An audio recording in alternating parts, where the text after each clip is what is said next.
Okay, so I'll refer back to some of the things that we discussed this morning as we go through this presentation. Essentially, some of the work that we've done already on CETA I'll present today. Some of it focused on the labor mobility issue, I think, which is of interest to this crowd. But it is a bit of a challenge, and I don't want to disappoint, but I do want to set expectations that there's still a lot of information out that we're missing to get a good handle on how CETA will do in terms of labor mobility. So I just wanted to kind of set expectations on that. But I do think I have some important things to share with you today on this issue. And much of the research that we're doing here is done through one of our research centers called the Global Commerce Center. And so I wanted to just highlight that because I am essentially diving into some of the work that some of my colleagues have done on this. But first, another, I guess, nuance that we hear about often, and it often comes to us from the media, is free trade good or not? I still hear things about whether NAFTA was a bad or a positive or a negative outcome for the Canadian economy. And I think this is kind of the Murphy's Law of economics, is that there's always somebody who's willing to give a second opinion. We don't have organizations like yours for economists who set some standards. But when you look at whether it be the theory or when you look at all of the academic literature that's out there, 99.9, if not 99%, of the stuff tells you that free trade is a good thing. That one of the key issues around free trade is what we call comparative advantage, and that both parties will gain from free trade if they sign on. Now, that's that direct lift to GDP that I wanted to talk about in the first bullet. Now, there are transition costs. Mostly when we think about free trade, we think about tariffs, or at least that's the way we thought about it in the past. And when we think about tariffs, we tend to think that they are protecting our industries here at home from somebody else taking market share here. We often forget about the advantage that we may have in terms of growing our markets abroad and taking advantage of opportunities abroad. So this is why we often see some, I guess, evidence, not evidence, but discussion around people or issues against free trade. But in general, it's a positive thing. There's transition costs, but in the medium, long term, and again, it's hard to point out exactly when that happens, what is the long term, but certainly the theory suggests that there are benefits to both sides of the equation. What's also important, and this is a lot of the work, again, from the Global Commerce Center, is that there are indirect benefits of free trade, mostly through opening up competition. And I like to talk about this issue of productivity, innovation, investment. I often like to think about it as evolution. You know, if you talk about evolution, you often see that evolution happens the quickest when there's a shock to the system, right? It's the same thing with productivity, innovation, and investment. When there's a shock to the system, when there's an opening up of competitiveness, it's hard, but that's what tends to drive better productivity gains, innovation. That's what tends to drive change. So we've seen lots of research that suggests that free trade not only has a direct impact on GDP, but also will lead to these better gains in terms of efficiency and innovation and competitiveness. And this is very important not only to deal with the free trade area we've opened up, but to deal competitively on a global basis. Now, the last piece, and this one I talked about earlier, is that we do have a soft domestic economy. We need to look at opportunities outside of our own economy if we want to grow a little bit beyond that 2% range, if we want to find markets that have more potential. So this is essentially that same picture. You know, I showed you the labor force earlier. The labor force, if you look at the economy, just like you might think of a business, you look at the economy's productive capacity as what it has in terms of labor, what it has in capital, what it has in productivity. We know that labor component is growing more slowly. So that's why growth in Canada will slow from where it was, well above 2.5%, in fact, to down below 2%. And in fact, I would suggest it's already there, as I mentioned this morning. We're in a 2% world, and we're headed for a less than 2% world as we look to the medium term. And by the way, Ontario, not a whole lot better than that. If you look at Ontario's potential, running below 2% as well over the medium term. It's a huge difference. The potential of our economy running at 2.7 per year, which is what we had through most of the 2000s, to under 2% per year is a huge, huge difference in terms of the growth opportunities. A different world. Now, it will be challenging, and when we think of, again, that competitiveness issue and the difficulty we've had with the exchange rate appreciation vis-a-vis the U.S. and some of the competitiveness around manufacturing, et cetera, because of that strong appreciation. We've essentially seen our dollar going from our ability to buy 62 cents with the Canadian dollar back in the 2000s to now essentially at 88 cents. We can purchase with a Canadian dollar about 88 cents US. The euro has seen less of an appreciation. So there are, I think, better opportunities, and we have been able to diversify our trade somewhat over the past decade to the European Union. We've essentially seen the euro go from 60, essentially our ability to buy 0.6 of a euro back in the early 2000s to essentially a 70 cents euro. So our ability to buy about 0.7 of a euro today. That's a 17% appreciation. Certainly not as big as what we saw in the U.S. Now, I mentioned resource prices. That will keep our currency strong. But right now, the European Union is also in a very dire situation. Their currency is depreciated, is not strong. And I think if we do see over the medium and longer term, and by the way, CETA is a longer term, by the time it's implemented, it is a longer term agreement. Hopefully we'll see we'll see our competitiveness with the European Union remain fairly strong. In other words, we could see some strengthening of the euro if those economies do repair themselves. And again, it's fingers crossed on that and thinking longer term, as I mentioned this morning. So what do we trade with Europe?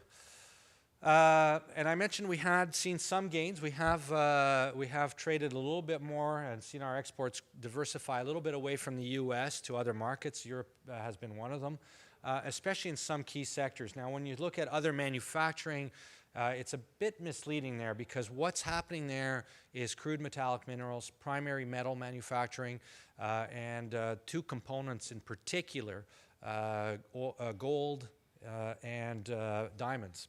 Are a big component of that strength and that share that's strong in other manufacturing. Commercial services, the other big component, a sector which you all know well, but not as diversified perhaps as the imports from the EU. A lot more diversified on the manufacturing side, commercial services as well. It's interesting that we do import a fair bit of energy products from the European Union as well.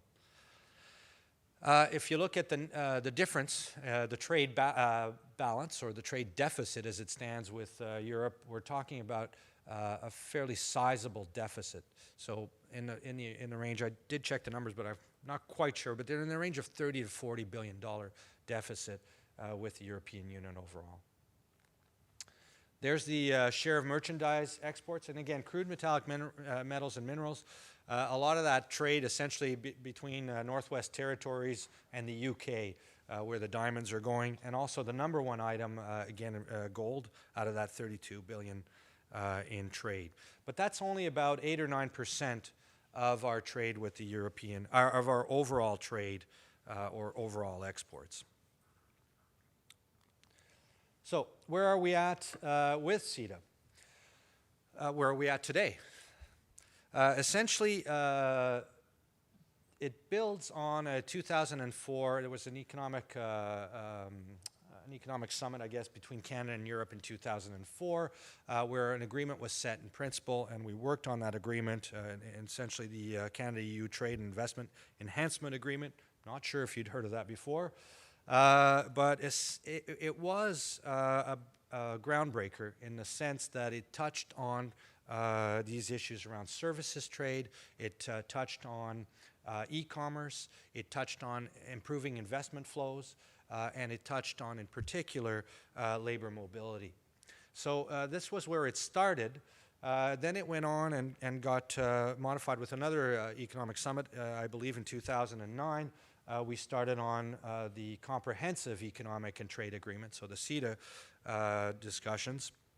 And that again followed more strongly on some of these issues, including labor mobility, but also including recognition of credentials. So we'll talk a little bit about that a little bit more at length in a few minutes. But since then, we saw that agreement signed in principle in the fall of 2013. That was the big announcement that we got. Great news, we thought. And we've received very recently the official text and signing. So on September 25th, there was a signing and a huge text that was posted both by the European Union and by the Government of Canada. So the text is available. I did go through it. I think there's, if I'm not mistaken, there's something like 1,600 pages in that text. So it's a bit of and it's lawyer talk. So it's a bit of a beast to go through. But we did try and pull out some findings from that. Now, what does that mean? What's next? And when will this really get signed? Well, there's what they call the legal scrub. So I assume that's just working out the fine print on all of these items. It has to be translated. It's not been done yet. And it has to be ratified. Ratification means that the European Parliament has to sign on with this, that every member state in the European Union, all 28, have to sign on with it, that the Canadian Parliament has to sign on with it as well. And we assume, because it delves into some provincial jurisdictions, that the provinces will have to be in agreement. But I think that's not a problem. I think from what we've seen, the provinces are, by and large, in agreement with the CETA terms. So is it a big deal? And I put the biggest bilateral trade deal since NAFTA. I put a question mark on that. I think yes. I think the board believes it is a big deal because we are delving into these new areas, and hopefully we'll do a better job than in the past at working through them. When we think of NAFTA, again, we go back to that world. It was a world of tariffs. With CETA, we are also looking at eliminating tariffs, but that's not the big piece of this deal. The big piece is really around the services trade focus. Now, the EU is a big market. It's 509 million people, GDP per capita. Of course, it's a developed economy, and GDP per capita is quite high. But the services piece is also important, and the services piece is where we've already seen some success from Canadian firms, and I'll talk about that in a minute, and we think that that is where we're going to see some important gains from this trade deal. So it is a big deal. The other thing is that not all of the EU countries are like ours. They're not all slow growth, aging economies. Some of the EU economies have had very good success. If we think of Germany, if we think of the UK in particular, those are all part of the broader EU, not the monetary union. Very good growth in terms of their economic performance, but we can also think of some of these less developed, I guess, European Union countries where the potential for growth is a little bit stronger, and there's a fair number of those economies that have joined into the European Union. The other piece is that Europe is now at a fairly at a low. So they have a lot of catching up to do. Whether they'll be able to achieve that or not, I don't want to venture too far on. But certainly, if some of those structural issues are fixed, certainly if we see some growth progress back to normal in some of those member state economies, we could see a little bit of a stronger growth period at some point in the European Union. So the potential for markets is a little bit better, I think, than our own economy, our own domestic economy, with that challenge growth that we have. So I'm going to start by, before we talk about the services, talk about our familiar ground, which is the tariffs. And it's much easier for us to take a look at what will the tariffs do in terms of increasing trade for Canadian exporters. Now, as we mentioned, before everything is ratified, probably will be we'll get into 2016 before everything is ratified and approved, and then we should start seeing some of these barriers reduced. The remaining barriers that we have in terms of tariffs will be eliminated, many of them right off the bat. Some of them will take a little longer. If we look at where tariffs are today, pre-CETA is the blue, post-CETA is where the tariffs would be essentially in 2022. So some of the tariffs will be taken off over a 7-year period, and that includes food and beverage, where the tariffs are highest, motor vehicle and parts, tariffs at 9%, food and beverage, motor vehicle and parts, I think tariffs are around 6.5%. Those will take about 7 years to come off. So by 2022, those will be essentially at zero. Agriculture, we'll see most tariffs come off of that. We still have some supply management or some supply managed agricultural products that will not see the tariffs fully eliminated. And then most of the other tariffs are less than 3% in terms of the effective tariff rates. So we can do the exercise. We can look at the sensitivity of our exports to changes in prices. And from that, we can do an exercise where we can forecast or estimate what will be the gains given European demand for some of our goods and for some of our goods that we export to Europe. And the biggest gains, of course, would be where the tariffs are the highest and thus the biggest reduction.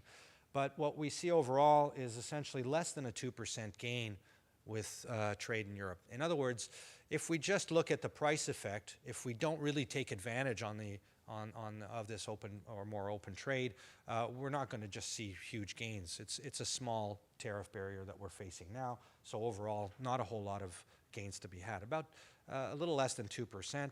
If we think about what that means for our total exports, to put it in perspective, that's about 900 million in real terms by 2022, and that works out to, by then, only about 0.2% on total exports. So on the tariff barrier side, it's interesting, it's positive, it's a big market, there will be opportunities, but it's not where we have the most interest. Where we have the most interest is what's going to happen in terms of the services. What does it mean? And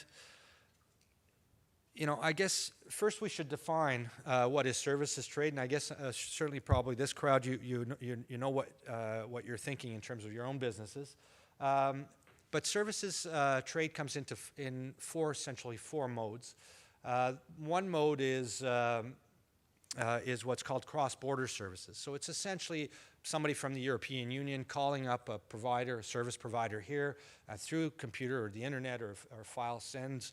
They're able to translate some work or follow an online course, that kind of cross-border service. So eventually the payment comes through and we see the payment come through the balance of payments essentially, and that's a service export.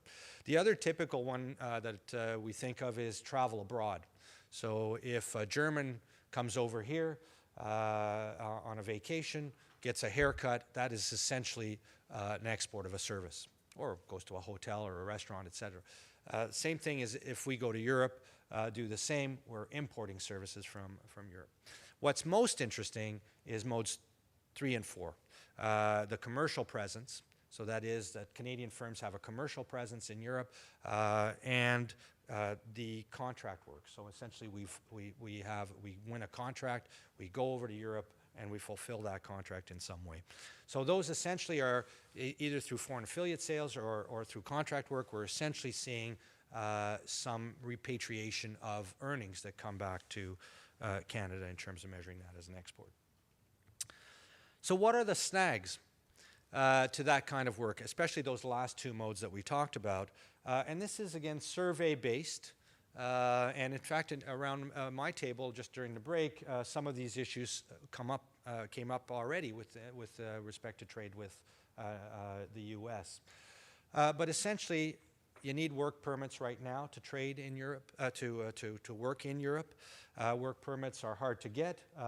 You can get them for a 3-month period, but then you'll have to leave the country and renew your permit. So it's just a lot of red tape and a lot of difficulties as per what we're hearing on the survey side. Hard to get reliable information on rules across EU countries, so there are 28 member states. They all have different rules. It's difficult. The terminology, long processing times, and the spousal visas and work permits. In fact, one of the biggest difficulties for getting people to work abroad for any length of time is this issue around the spouse and the family ties, which I'm sure you can imagine are binding. So when we think about those last two modes, again, that commercial presence and the contract work, this is why we think CETA is an important deal for Canada and a big deal for Canada, because we have been competitive on the service side. We've already shown that we've done well on this front. Whereas in terms of goods exports, if we look back to an index to 2000, we've hardly seen any gains until the very last quarter, actually, as I mentioned earlier. But on the services side, we've seen some very spectacular growth. And when you think about engineering services, financial services, and insurance, we've had huge success. We've seen volumes triple since 2000 in all three of those categories, and we've seen strong growth in other professional service categories. So again, the service sector often very hard to define because it is small business, very diversified, lots of things going on. But when we look at that macro picture, we've already seen success in terms of some of these important industries. So again, CETA is a big deal. These are what we're looking for in terms of the deal, the negotiations, and what would help essentially us do better in terms of our services trade with Europe. So moving workers easily and reliably across borders. This is a trend that's been ongoing, and it's important. That commercial presence, foreign affiliate sales, making it easier for Canada and EU to sell goods in each other's markets, but also establishing a footing for access to other markets. And here we're thinking from EU to Asia, for example. And by the way, Canada has underperformed really in accessing Asian markets. We have not done very well at all with respect in comparison to the U.S. and others. So, what CETA offers? Well, this is what we're hopeful for. Gaining temporary entry for longer terms and getting recognition of professional and technical qualifications. These are the big deals from this agreement. And this is what the agreement is promising. Essentially what we see in that 1,600-page script, among other things, is that yes, we will see the ability of businesses to put workers in place in European facilities. So you will be able to do that for up to 3 years, or essentially the length of a contract. So there has to be some sort of contract in place. The lesser of 3 years or the length of the contract. For contract work in particular, so if you're contracting out, you don't have a commercial presence in Europe, then that's a maximum of up to 1 year. So you can bid on projects and go to Europe and work for up to a maximum of 1 year or the length of the contract. But that's all good. The problem is if the contracts require professional accreditation or professional certification that are European-based. So how are we going to bid on contracts in Europe if we don't have the staff qualified to do so and approved to do so? So the framework for professional associations to recognize what's called the MRAs, or the Mutual Recognition Agreements, that's the bigger deal, I think, out of CETA. So what we know, what's done well, I'll talk a little bit about the negative list. Rather than having a positive list, I think politicians like to ream off all of the good things that they do. So in the past with NAFTA, for example, we've seen a positive list of what's included in terms of free trade. In this case, what they've done is the opposite. They've looked at what's not included. And I'll explain in a minute why that's a positive. We know that the provinces participated in the negotiations. Again, this touches very much on provincial jurisdictions, and it seems that is aligned, or the provinces and the federal government and the territories are aligned on it. We know who's covered. We know that the varying stays have been established. We know that there is short-term entry for spouses. We don't yet know if the spouses can work or get work permits easily if they come with their better halves, I guess. And then finally, the framework for professional groups such as OSIT to recognize or negotiate mutual recognition agreements, MRAs. But I've got to say, when you look at that, and I went specifically to those 1,600 pages to see what's there in terms of a framework, there's very little yet in terms of how that process will work. So we can discuss that as well in just a moment. So what we don't know? Unfortunately, that's what we don't know. Negotiating MRAs will be voluntary, is voluntary. Will it be the professional associations? How, in fact, this was a survey-based response. How do I know, as a professional association head, how do I know who to call in Europe? And who's in charge of the 28 different member states, their occupational, I guess, classifications there. The spousal entry, again, there's some things we don't know about work permits. The issues around, I guess, the current experience, again, if we look at some of these issues that we've, I guess, that we've addressed with NAFTA, there's still a lot of problems in terms of getting people in and out of the U.S. So this issue around making the regulations and clear, making sure that border officials across all the 28 member countries or states are applying the same rules, just so that it makes it easier to do business. I mean, the whole idea behind this is to make it is to allow business people to travel without work permits and to travel without too much red tape and to be able to ease access and investment. So if we have all sorts of different regulations, it makes it tough. And this is where we've learned a little bit from our experience with previous free trade agreements. One thing for sure is that the professional associations will likely have to negotiate the MRAs. We have learned lessons from Quebec, France, and NAFTA. In fact, if you go back to NAFTA, there is Chapter 16 was a chapter that was devoted to mobility of labor and recognition of credentials across the NAFTA members, so Canada, US, and Mexico, of course. It didn't work very well. And essentially, there was a list of 63 occupations that they put in place. And at that time, it was a positive list of occupations. In other words, they said these are the occupations where we expect that recognition of credentials will be done, and we expect mobility of labor to be facilitated. The problem was many of those occupations got outdated. This was signed in 1994. By the time we get to 2004 and we're looking more at services trade, many of the occupations just aren't there in that positive list or have essentially been outdated. The other piece is that the rules and regulations, if you talk to business people going into the U.S., are complex. The border guys don't really apply the rules in the same way. And so essentially, Chapter 16 from NAFTA, the feeling is it did not deliver on what it had promised. Where we have seen success, Quebec-France. In 2008, Quebec-France agreed to a mobility of labor, MRAs, being facilitation of MRAs, and they've been successful. There's 81 occupations now between the two countries. That started in 2008, and it's progressing. And those occupations include everything from bricklayers to agronomists, so on the skills workers side, all the way to professional services. So there are things to be learned from what's happened there.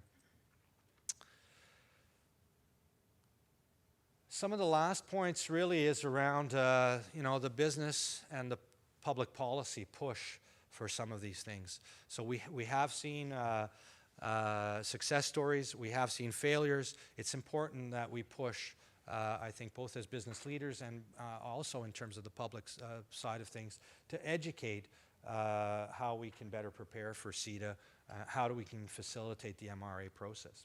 And we think that that's going to be a big challenge. When I talk about this last slide here, the last point, labor mobility, I think, will be tricky to implement. And again, we don't have a lot of information yet coming through from the text, if you'd like. But when we look at the challenges, in Canada we have 400, let me just get the facts, 440 professional bodies or professional associations that manage some 100 essentially professional trades. And it's going to be hard to get that aligned. Oh, well, there we go, 440. It's going to be hard to get that aligned with 28 member states, if you can understand that. And of course, we're talking about provincial jurisdiction here. The provinces often push responsibility on these to the professional associations. It's going to be a little bit tricky to get all this lined up. What's important, and I think what's for this group in particular, is that professional associations and credentials that are university-based have had the most success in the past. So when we think about engineers, when we think about accountants, for example, who also had success, I think this is going to be the groups, labor groups, that perhaps lead this initiative and show some success. So just on a last point in closing, there's been very little said about who wins and who loses. There's obviously the special interest groups that don't like that often don't like the free trade agreements. I'd like to take you back to a little experiment, and economists have been doing game theory for a long time now, but more recently they've taken game theory to a new level and actually conducting experiments.